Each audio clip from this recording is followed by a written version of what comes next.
expor a palavra de Deus e quais os princípios básicos para que isso aconteça.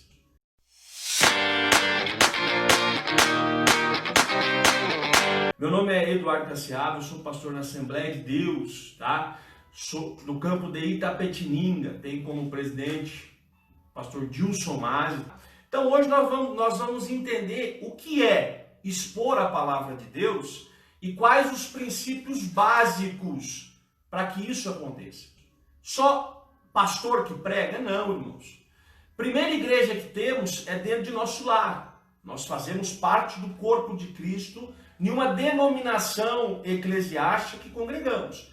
Mas a primeira igreja que congregamos é em nosso lar. Então, como poderemos responder perguntas aos nossos filhos, nossos cônjuges, se não temos relacionamento com Bíblia, se não sabemos como tirar o ensino bíblico na essência para compartilhar com quem nos ouve? Um exemplo, sou líder de jovens. Como responder perguntas dos jovens? Sou líder do círculo de oração ou dos adolescentes, das crianças, do corpo de obreiros.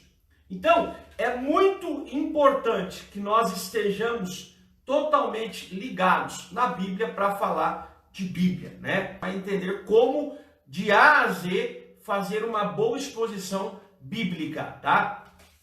Primeira pergunta que mais surge no meio dos pregadores, expoentes bíblicos, dos que estão surgindo novos, ou até alguns irmãos que já fazem um tempo que fazem pregações, expõem mensagem bíblica.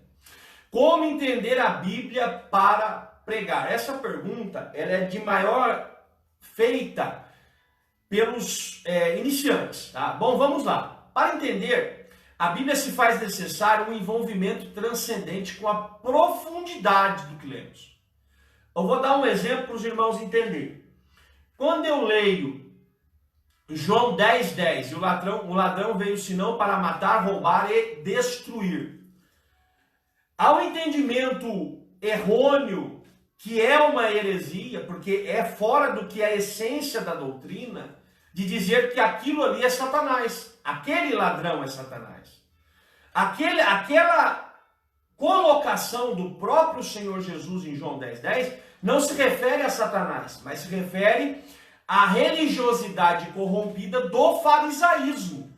Por isso que você deve ler contexto anterior, contexto posterior, com muita atenção para entender o que é o diálogo, o que é a conjunção verbal, o que é a essência da doutrina. Porque senão é texto isolado, isso é um grande risco, tá? Então nós devemos cavar a fundo, tendo em vista que se trata de algo que envolve, olha só, isso é muito interessante você entender, importante, espiritual, cultural, religioso e social, de um propósito do Deus Pai Todo-Poderoso para ensinar daqueles dias até hoje.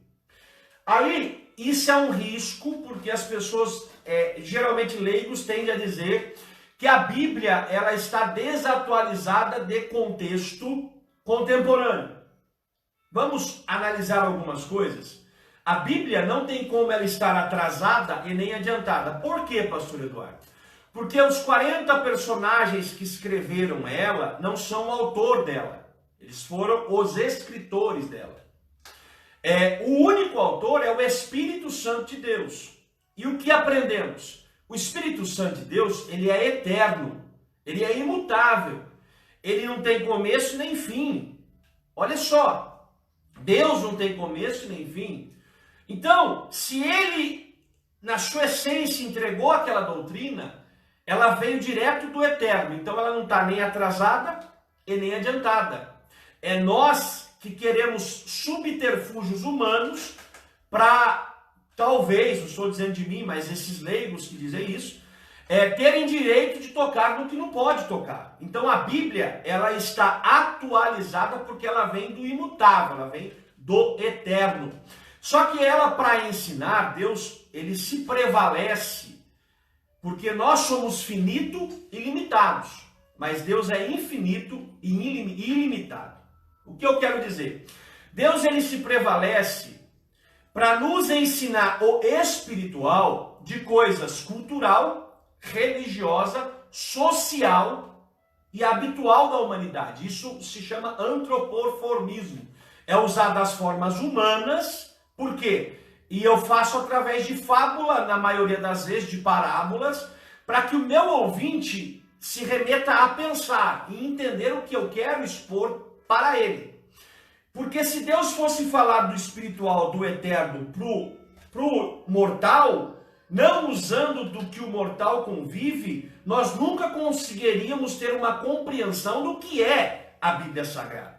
Então, quando você for ler um texto, você deve entender o que era aquela cultura, os envolvidos naquela religiosidade, seja judia ou não, o contexto social dos envolvidos daquela situação, para que você entenda a mensagem espiritual que Deus queria entregar. Eu não posso ler um texto isolado e dizer que está revelado. Se pegarmos um texto do primeiro milagre do Senhor Jesus, o milagre do vinho, da água transformada em vinho, nas bodas de Caná da Galileia, você tem doutrina para ir voltar até Gênesis, ir para Apocalipse, voltar no texto e amarrar os textos usando todo o contexto de ferramentas da hermenêutica. Então, só que muitos não se prevalecem disso. E o pregador que se prevalece disso, ele não precisa de sensacionalismo para entregar uma mensagem que seu ouvinte vem ouvir. Pelo contrário, por não se prevalecer dessas ferramentas, ele acaba com subterfúgio, tentando induzir o ouvinte ao sensacionalismo emotivo, e isso pode fazer com que não seja entendido aquilo que você veio entregar.